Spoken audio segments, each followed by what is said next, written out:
حضرت مولانا سید بلال حسن ندوی رحمۃ اللہ علیہ ملک بھر سے آئے ہوئے پیغام انسانیت تحریک سے مربوط علماء، دانشوران اور نوجوان، میں تو اس کو اپنے لیے بہت بڑی سعادت سمجھتا ہوں کہ یہ پروگرام معہد کے کیمپس میں منعقد ہوا۔ جب میں طالب علم تھا اور جامعہ رحمانی منگیر میں پڑھتا تھا، اس وقت یہ پیغام انسانیت تحریک شروع ہوئی تھی اور اس کے ابتدائی دنوں ہی میں مفکر اسلام سیدی و سندی حضرت مولانا سید ابوالحسن علی ندوی رحمۃ اللہ علیہ منگیر تشریف لائے اور وہاں کے ٹاؤن ہال میں حضرت کا عوام خطاب ہوا اور ہم لوگوں نے مدرسوں کے ذمہ داروں سے خواہش کی تو جامعہ رحمانی میں بھی حضرت کا خطاب ہوا۔ وہ تقریر حالت سراغ زندگی میں شامل ہے۔ تو اس وقت سے اس تحریک کو سمجھنے کا موقع ملا۔ اس وقت اتنا شعور نہیں تھا کہ اس کی اہمیت ہم لوگ سمجھتے، اور میری کیا بات ہے، مجھ سے کافی بڑے لوگوں نے بھی اس وقت اس تحریک کی اہمیت کو نہیں سمجھا، بلکہ ہم نے بہت ہی معروف شخصیتوں کو طنز کے انداز میں اس کا ذکر کرتے ہیں، لیکن میں سمجھتا ہوں حالات جیسے جیسے آگے بڑھ رہے ہیں، اس ملک کا ہر صاحب شعور، مسلمان ہو یا غیر مسلم، یہ تحریک اس کے دل کی آواز کرتی جائے۔ ہمارے ملک نے ٹیکنالوجی میں ترقی کی ہے، ہمارے ملک میں جو شہری ترقیات ہوتی ہیں اس میں اپنا ایک مقام بنایا ہے۔ آج جیسی سڑکیں ہیں، جیسی عمارتیں ہیں، جیسی سہولتیں ہیں، آج سے 25-30 سال پہلے اس کا تصور کرنا دشوار تھا۔ نئے نئے تعلیمی ادارے قائم ہوئے، سائنسی تحقیق کے ادارے قائم ہوئے، لیکن ایک چیز بالکل پیچھے رکھتا ہے اور وہ ہے انسانیت۔ ہمارے ملک میں ڈاکٹر بننے کی تعداد بڑھی، انجینئر بننے کی تعداد بڑھی، لیکن انسان بننے کی تعداد گھٹتی جا رہی ہے۔ ہم نے اپنے بچپن میں اپنے گاؤں میں، وہاں ہندو بھی تھے، مسلمان بھی تھے، بہت سے ہمارے والد صاحب کے ہندو دوست تھے، ان کے جو بچے تھے وہ ہم لوگوں کے ہم عمر تھے، وہ ہم لوگوں کے دوست تھے۔ بعض ایسے بوڑھے پرانے لوگ بھی تھے، میرے والد صاحب طبیب تھے، تو وید کہلاتے تھے اس وقت، جو یہ آیورویدک علاج ہوتا ہے، تو اس میں ایک استاد تھا۔ تو جب بھی والد صاحب اپنی ڈیوٹی سے واپس آتے ہاسپٹل سے، تو ضرور ان سے بھی جا کر ملاقات کرتے، بہت ہی احترام کے ساتھ تحفہ پیش کرتے۔ ہم لوگ جو گاؤں کے بڑے لوگ تھے ان کو چچا کہتے، اور زیادہ بڑے تھے ان کو دادا کہتے تھے۔ یہی معاملہ ان لوگوں کا مسلمان بزرگوں کے ساتھ تھا، لیکن آج ایک ایسی دیوار اٹھا دی گئی درمیان میں کہ ایک دوسرے کی صورت دیکھنا تو دور کی بات ہے، ایک دوسرے کی آواز بھی سننے کو لوگ تیار نہیں۔ اس لیے یہ خیال ہوتا ہے کہ دنیاوی اور مادی ترقی میں تو ہم آگے بڑھے، اس وقت کے ہندوستان کا اور آج کے ہندوستان کا آپ تصور کریں اور آج کے ہندوستان کو دیکھیں تو آپ کو بڑا فرق محسوس ہوگا ہر شعبہ زندگی میں۔ انسان کا جو اصل جوہر ہے اس کی انسانیت، اس میں ہمارا ملک ہر دن پیچھے ہوتا جا رہا ہے۔ جو نفرت کی باتیں لوگ پہلے سرگوشیوں میں کیا کرتے تھے، اب ڈنکے کی چوٹ پر کرتے تھے۔ تو ان حالات میں یہ بڑی اہم تحریک ہے، اور ہم مسلمان جتنا جلد اس کو اپنی زندگی کا ایک ضروری موضوع بنا لیں گے، ہم اس ملک میں امن و امان کے ساتھ بھی رہ سکیں گے۔ جیسے کہ آپ سورہ لیلاف میں پڑھتے ہیں کہ امن یہ انسان کی بہت بڑی ضرورت ہے۔ قرآن نے مکہ والوں پر جو احسان جتایا، اللہ تعالیٰ نے اپنا احسان جتایا، تو خاص طور پر امن کا ذکر فرمایا۔ اللہ تعالیٰ نے ان کو ایسا مقام دیا ہے، ایسی حیثیت دی ہے کہ خوف سے اور غربت سے ان کو امن دیا ہے، اور ایک ایسے خطے میں جہاں کوئی گورنمنٹ نہیں، جہاں کوئی کورٹ نہیں، جہاں کوئی بین الاقوامی رابطے کا ادارہ نہیں، جہاں کوئی بین الاقوامی معاہدہ نہیں، اس کے باوجود گرمیوں میں اور ٹھنڈکوں میں کتنے دور دور کا شام کا اور یمن کا سفر کرتے ہو، اس کو قرآن مجید نے اہل مکہ کے لیے بہت بڑے احسان کی حیثیت سے اس کا ذکر فرمایا۔ تو معلوم یہ ہوا کہ امن بہت اہم چیز ہے۔ ہم فقہ کی کتابوں میں بھی پڑھتے ہیں، جماعت اس وقت واجب ہوگی جب آدمی کو امن حاصل ہو، وہ مسجد معمول طریقے پہ جا سکتا ہے۔ جمعہ اس وقت واجب ہوگا جو امن کا ماحول ہو۔ اگر سفر کی حالت میں ہے، زمین پر اتر کر نماز پڑھنا اس وقت ضروری ہوگا جب آپ معمول ہوں۔ تو شریعت کے بیشتر احکام وہ ہیں جن پر عمل کرنے کے لیے ضروری ہے کہ ہمارا سماج پورا بنے، جبھی ہماری مسجدیں بھی بچیں گی، ہمارے مدرسے بھی بچیں گے۔ ہم کتنے ہی دیندار ہو لیکن اگر معاشرے میں عمل نہیں ہو تو صرف ہماری دینداری سے ہمارے ادارے باقی نہیں رہ سکتے۔ اور اس کا تعلق انسانیت سے، ہم انسانیت کے جذبے کو جتنا ابھاریں گے، جتنا بڑھائیں گے، جتنے اچھے انسان ہم سماج سے تیار کر سکیں گے، اسی قدر معاشرہ معمول ہوگا، اسی قدر معاشرے میں امن پیدا ہوگا۔ تو یہ اور اس کا عنوان بہت اچھا ہے۔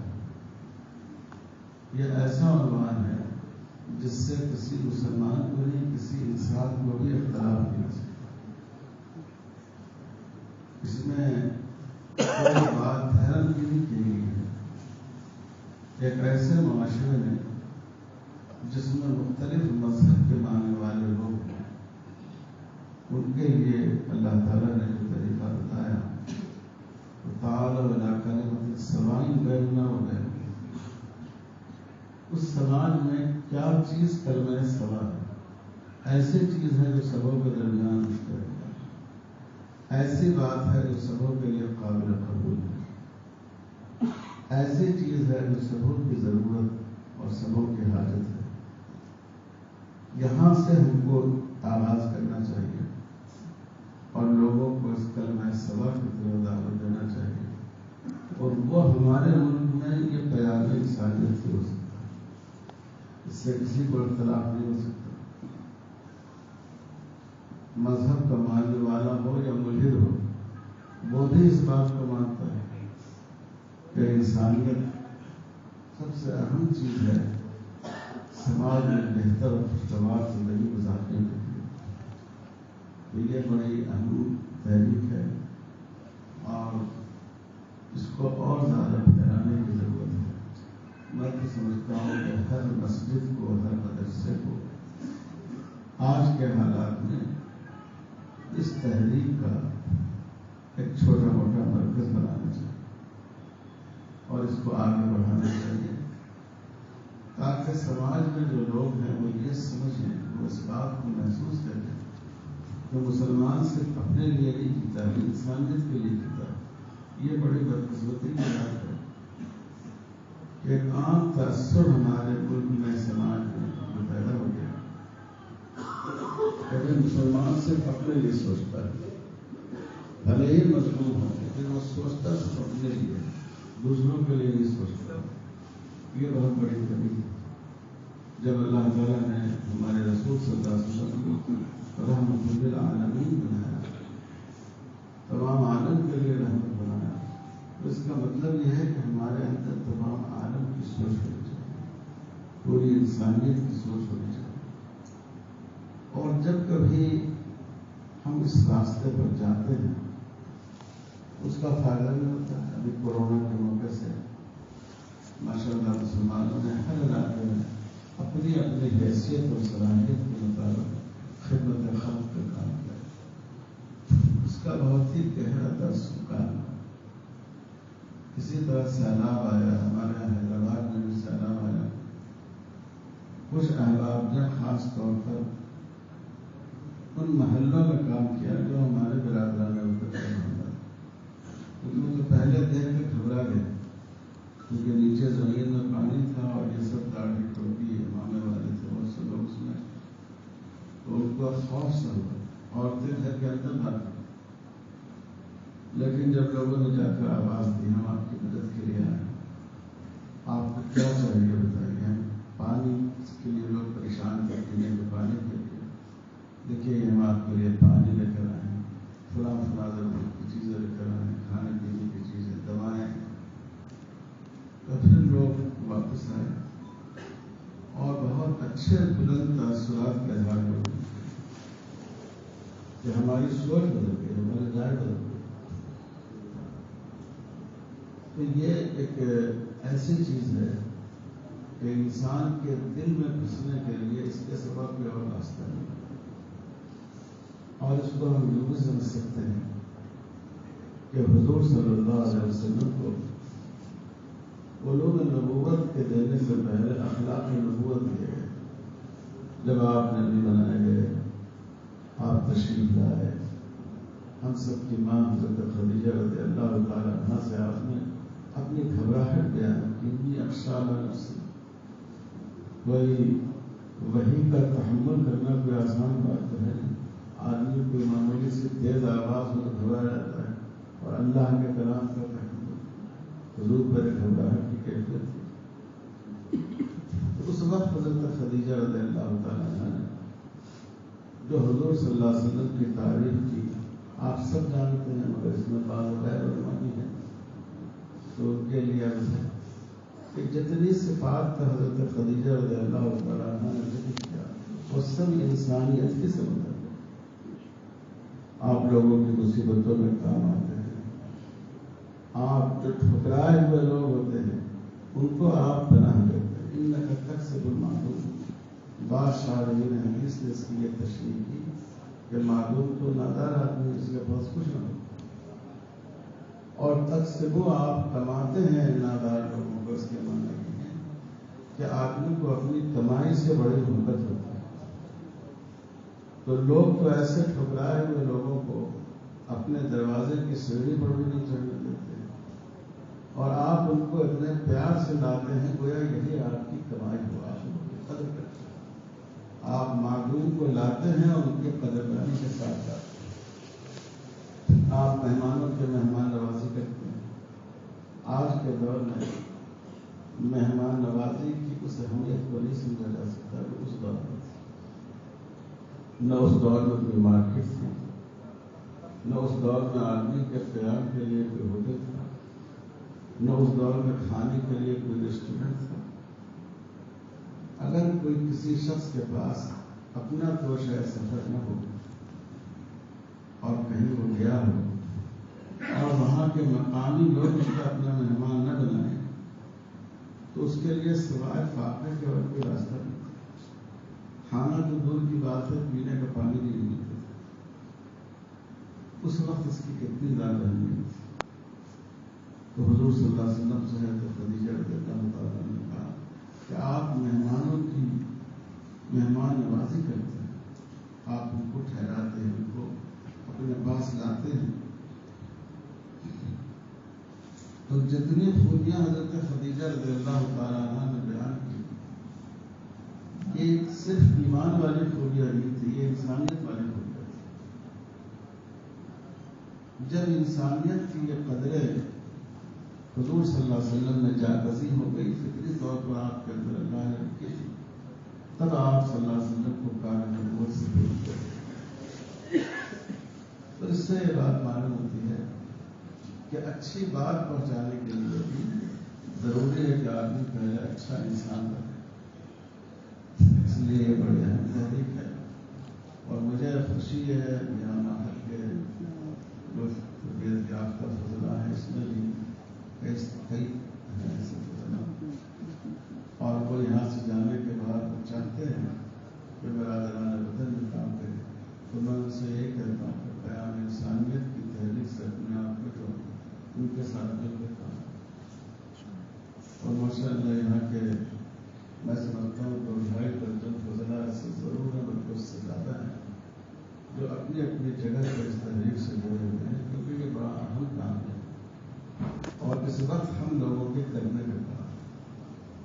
اور یوں تو انسانیت کا کام کوئی بھی کرے وہ قابل تعریف ہے، لیکن جو مذہبی طبقہ ہے، جو علماء ہیں، جو مدارس کی خدمت کرنے والے ہیں، جو مساجد کی خدمت کرنے والے ہیں،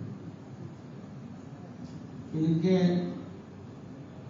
خدمت انسانی کے کام کرنے میں دوہرا فائدہ ہے.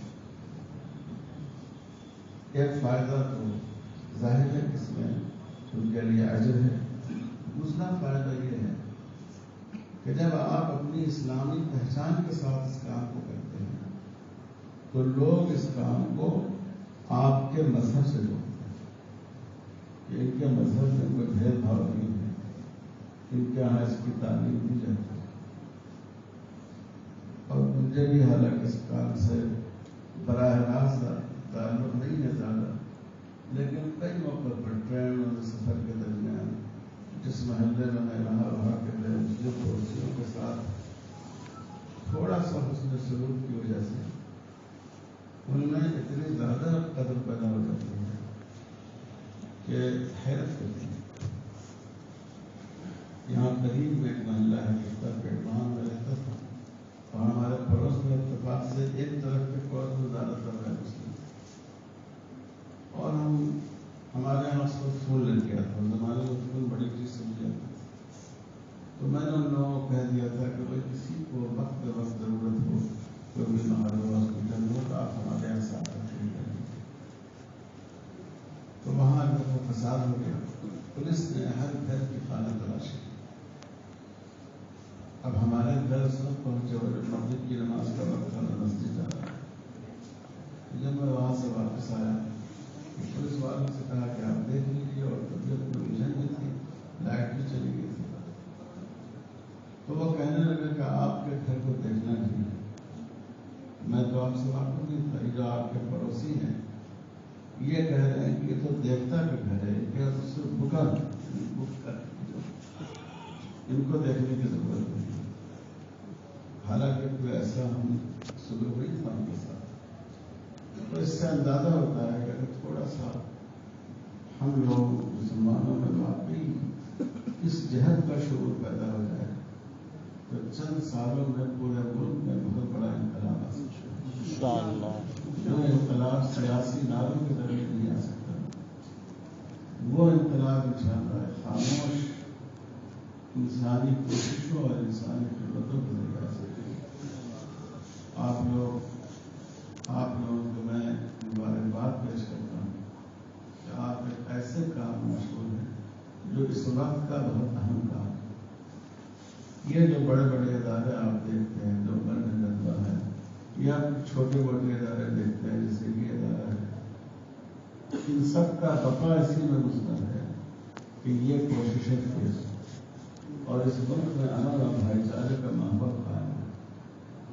اگر یہ ماحول ختم ہو گیا خدا نخواستہ، تو اگر ہمارا لال قلعہ بھی ہم بنا لیں تب بھی اس کا تحفظ مشکل ہو جائے. تو یہ دبا دیتے ہیں اور ہم اپنے آپ کو خوش قسمت سمجھتے ہیں کہ یہاں اس ادارے میں یہ اس کا نظم ہوا اور میں نے یہاں جو مقامی منتظمین ہیں میں نے ان سے یہ نسبت کہا تھا کہ آپ آ کر دیکھ لیجیے مطمئن ہو جائیں گے اور میرے ذہن میں یہ تھا کہ اگر یہ جگہ ناکافی ہو تو ہم معاہدے کے تحت کسی اور وسیع جگہ میں اس کا انتظام کریں لیکن ضرور اس کا انتظام ہونا چاہیے لیکن باقی مانا تو ان کے محبت کی بات ہو اس کو شرمندگی جس طرح کا نظم ہونا چاہیے وہ نظم نہیں ہو سکا اس میں لوگوں کے آرام کے لیے ضروریات کے لیے جو تکلیف ہوئی اس کے لیے معذور تھا اللہ تعالیٰ اس کارواں کو اور تیز ناف فرمائے اس کو ترقی عطا فرمائے اور اس ملک میں ہم رسول اللہ صلی اللہ علیہ وسلم رحمۃ للعالمین کے نقش کو اپنے عمل کے ذریعے لوگوں کے دلوں پر اس نقش کو ثبت کر سکے صلی اللہ علیہ وسلم